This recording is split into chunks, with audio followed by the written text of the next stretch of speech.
So, a quick consideration as we practice this sequence for Vishuddha, and Vishuddha being the space of the throat.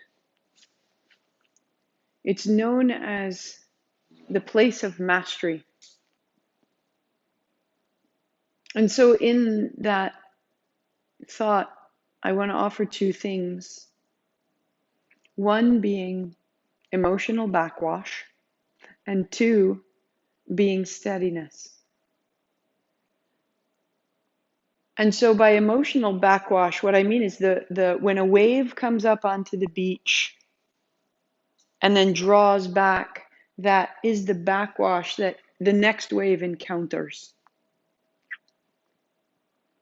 And there's some waves that seem like they're really big and they are just destined to go all the way up the beach, but they run into that backwash and they kind of collapse and they can't quite get forward.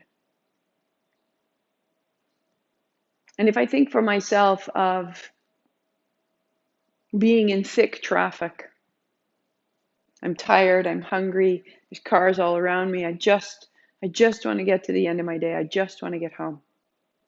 And so in that sensation, in that discomfort, I'm accumulating a certain emotional charge.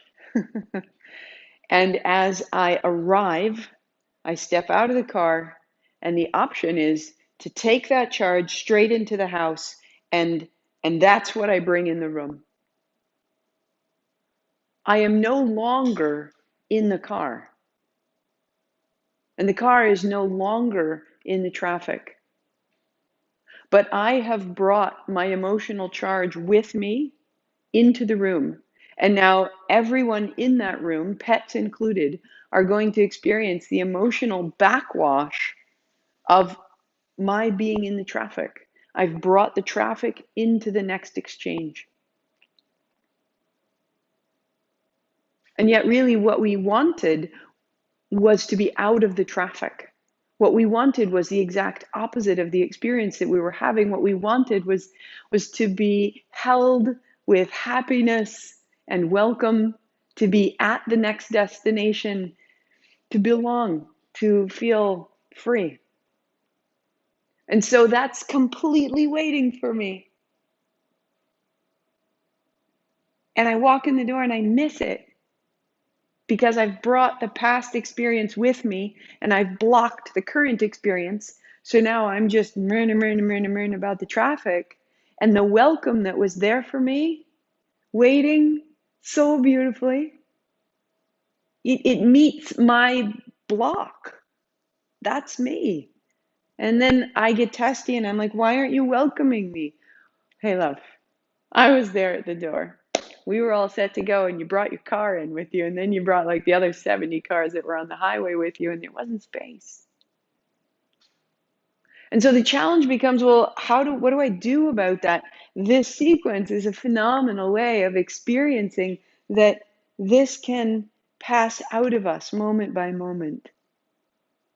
We take action and then we pause, and in the pause there is the possibility of a clearing.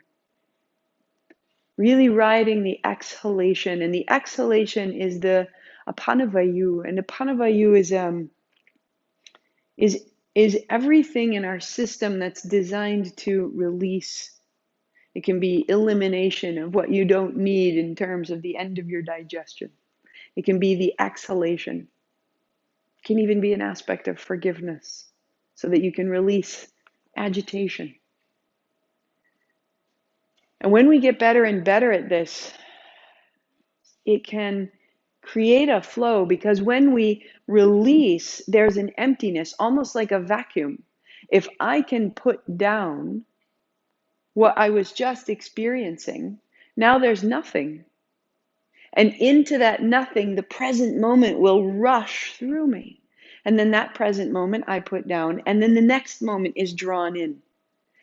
And I am creating a current of intimacy, because I'm clearing away what was and allowing what is to really rest quite fully in my sensation.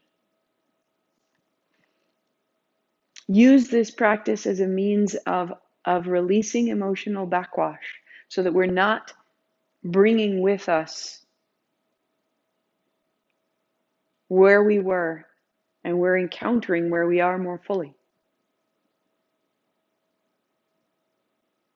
It works the same when I am with someone and they are upset and they bring the upset to me, then I feel upset. But it's not my upset, so I don't really have any agency to get rid of it. And if this happens again and again, then really my tendency is I don't want to be with you. I need you to let that through you and out of you and then be in my company, because otherwise I end up with all your stuff and I can't get rid of it. And I do your work. And so if I am aware of my role in a relationship, then I can say I am clearing so that I am here and our welcome is exchanged. And in that, I'm teaching you how to relate to me. And we are expanding our mastery of intimacy and of the present moment. So that's the letting go. Again and again, just keep getting better at that. Then the second piece being this steadiness.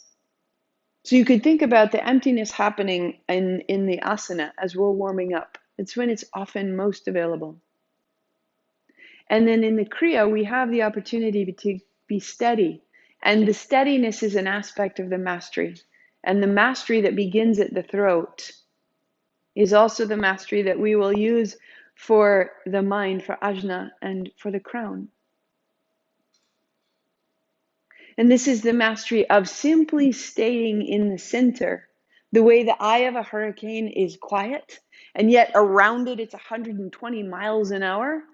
So I can be experiencing all sorts of intensity when my arms are out and my navel is pumping and I am leaning back. My world is in the hurricane, is in the dervish. I am being reassembled and dismantled all at once. And yet I am simply experiencing the force of myself. And I can dismantle myself, very good at this. I can reassemble myself, trying to get better at this. Or I can stand in the place that is not of that sensation, that is a place beyond that sensation, and I translate the challenge into light, and then the light into love, and I am simply held here. And I am feeling the current, the upheaval, the potency of all of it, and yet I'm letting it pass over and over. I'm letting it pass, and I'm staying in this present moment, just like we set ourselves up. I'm letting go over and over and over and letting through all of this challenge, all this intensity. That steadiness of mind is really tested in some of these moments in our kriya, and yet we can practice it when we're simply like turning side to side, turning side to side. And in our last Dharma talk, we talked about the first thing we'll experience is novelty. And then we'll experience familiarity. We're like, oh, I get this. And then we get bored and we kind of tune out. Or we drop right in. And in the steadiness, we get very, very skillful at arriving in the present moment. So that no matter where the conversation goes, I have the ability to rest there with you. To hold the intensity with a real dignity and a reverence and let it pass. And then when it's over, it's over. I stay in what's mine. And what's mine is powerful and steady and strong and sweet. And this is why we practice. So keep releasing that emotional backwash that kicks up. Let it through you. Rest in the present moment. Feel its sweetness. And become very steady and sound in your own experience of your own simplest of gestures. And this will become your mastery. And this will change your story. And there will be more. Until then, Satnam.